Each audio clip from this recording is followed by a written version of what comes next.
ಅವರು ತುಂಬಾ ದೊಡ್ಡ ಕ್ಲೈಂಟ್. ಅಲ್ಲದೆ ಅವ್ರು ಕೊಟ್ಟಿರೋ ಆರ್ಡರ್ ಕೂಡ ದೊಡ್ಡದು. ನೆನ್ನೆ ನೋಡಿ ಅವಳು ಮಾಡಿದ ಉಪಚಾರ ಎಷ್ಟು ಚೆನ್ನಾಗಿತ್ತು, ಎಲ್ಲನೂ ಎಷ್ಟು ಚೆನ್ನಾಗಿ ನಿಭಾಯಿಸಿದ್ಲು.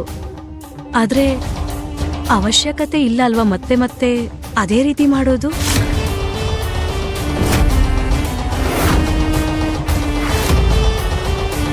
ಅಲ್ಲ ಅಲ್ಲ, ನನ್ನ ಮಾತಿನ ಅರ್ಥ ಏನಿದೆ ಅಂತ ಹೇಳೋದಾದ್ರೆ, ನಾನು ಹೇಳ್ತಾ ಇರೋದು ನೆನ್ನೆ ಆದಂಗೆ ತಪ್ಪಾಗಬಾರ್ದು ಅಂತ. ಕಂಪ್ನಿಗೆ ಸ್ವಲ್ಪ ನಷ್ಟ ಆಗಿದೆ, ಆದ್ರೆ ಅದು ಏನಾದ್ರೂ ಸಮಸ್ಯೆ ಆಯ್ತು ಅಂದ್ರೆ ಅದೆಲ್ಲ ಅಪರಾಧ ಪೂಜಾ ಮೇಲೆ ಬರುತ್ತಲ್ವಾ?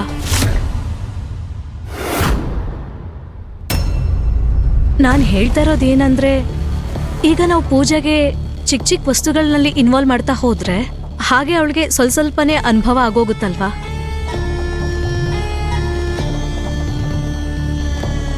ಇದೆಲ್ಲ ನಾನು ಬರೀ ನನ್ನ ಸ್ವಾರ್ಥಕ್ಕೋಸ್ಕರ ಮಾಡ್ತಾ ಇದ್ದೀನಿ ಅಷ್ಟೇ.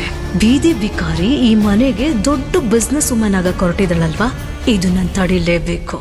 ನೋಡಮ್ಮ, ನಿನ್ ಮಾತನ್ನ ನಾನು ಕೇಳಿಸ್ಕೊಂಡಿದ್ದೀನಿ, ಅರ್ಥನೂ ಮಾಡ್ಕೊಂಡಿದ್ದೀನಿ. ನಮ್ಮ ಹತ್ರ ಅಷ್ಟೊಂದು ಸಮಯ ಇಲ್ಲ, ಯಾಕಂದ್ರೆ ಆರ್ಡರನ್ನ ಆದಷ್ಟು ಬೇಗ ಕೊಡ್ಬೇಕು ನಾವು. ಮತ್ತಿದಕ್ಕೇನ್ ಸರಿ ಅನ್ಸುತ್ತೋ ಅದನ್ನ ನಾವು ಮಾಡ್ತೀವಿ.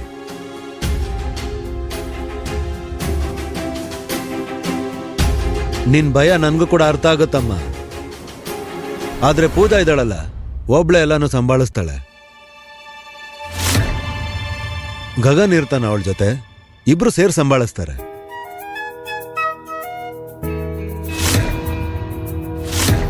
ನಾನು ಇರ್ತೀನಿ, ನಾನು ನೋಡ್ಕೋತೀನಿ.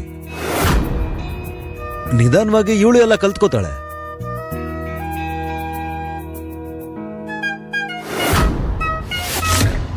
ಕೇವಲ ಈ ಆರ್ಡರ್ ಪೂಜಾಯಿಂದ ನಮಗ್ ಸಿಕ್ಕಿದೆ ಅಂತ ನಾನು ಹೇಳ್ತಾ ಇಲ್ಲ.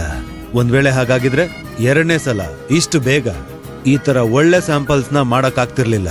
ಪೂಜಾ ತನ್ನ ಕೈ ಚಳಕನ ತೋರಿಸಿದಾಳೆ.